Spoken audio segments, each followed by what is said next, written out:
Relação entre a dívida pública e o PIB no mundo inteiro.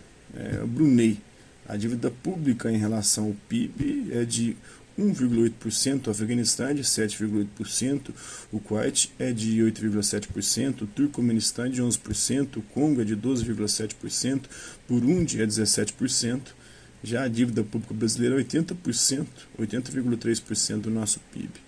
A Áustria é 82,8% do seu PIB, o Reino Unido é 97%, quase o PIB inteiro, 97,4% do seu PIB.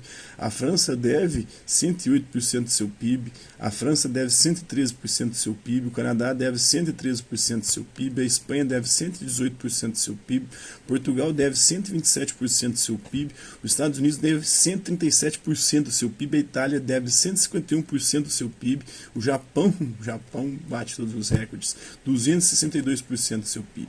Claro que há países ditos desenvolvidos com uma relação de dívida PIB pública e PIB bem menor também, né? Dívida pública e PIB bem menor que a do Brasil, como a Nova Zelândia. A dívida da Nova Zelândia é 30%, 30,1% do seu PIB. Da Dinamarca, 36,7%. Da Noruega, 43,2%. E há países pobres também com uma relação maior aí que a do Brasil, como o Sudão, que deve 182% do seu PIB anual, né? A Eritreia, que deve 171% do seu PIB, a Líbia, que deve 155% do seu PIB. Mas os dados deixam claro que não há uma relação direta, como querem os liberais, entre o tamanho da dívida e o grau de desenvolvimento do país. E nem os investidores que estão ameaçando o Lula, né? Com ataques especulativos. A questão está muito mais relacionada à qualidade do gasto, né?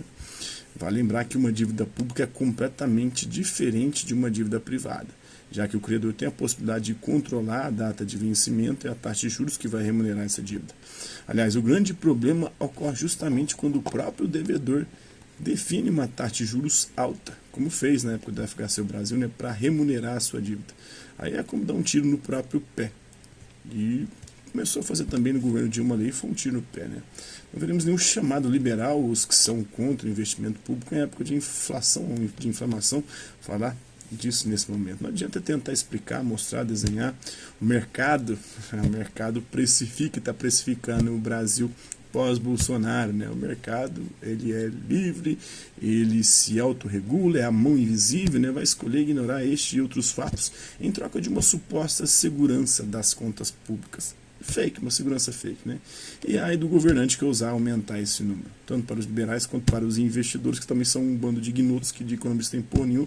E o Paulo Guedes é um investidor muito mais do que economista, porque de economia também ele não entende merda nenhuma. A economia só melhorou quando ele começou a fazer coisas que não estavam nos planos dele, como aumentar o Auxílio Brasil, que ele queria lá na pandemia de R$200, aumentou para R$600, a economia bombou e também forçou a queda da inflação aí com a redução do ICMS e o represamento também, né, dos preços dos combustíveis que Bolsonaro segurou até o fim das eleições. Então é o que nós temos, né? Liberal, não entende merda nenhuma de economia, seleciona. Ele é igual um mágico, não sei qual autor que falou isso, né? Uma mão, ele mostra que o Estado tá te fudendo, a outra ele esconde as merdas que o mercado tá fazendo. Preste atenção.